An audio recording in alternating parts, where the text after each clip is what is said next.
అరే ఈ 2 రోజులకే అత్త అని చెప్పింది, గిన్ని రోజులు అవుతుంది ఇంకా అత్తలేదు. ఫోన్ చేస్తే ఫోన్ లిఫ్ట్ చేయలేదు, ఎన్నిసార్లు చేసినా లేవడతలేదు. అసలు అక్కడ ఏం జరుగుతుంది ఏమో ఏం అర్థమవుతలేదు.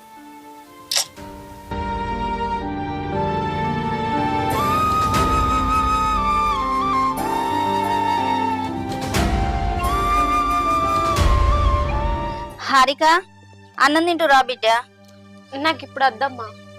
ఏంది బిడ్డ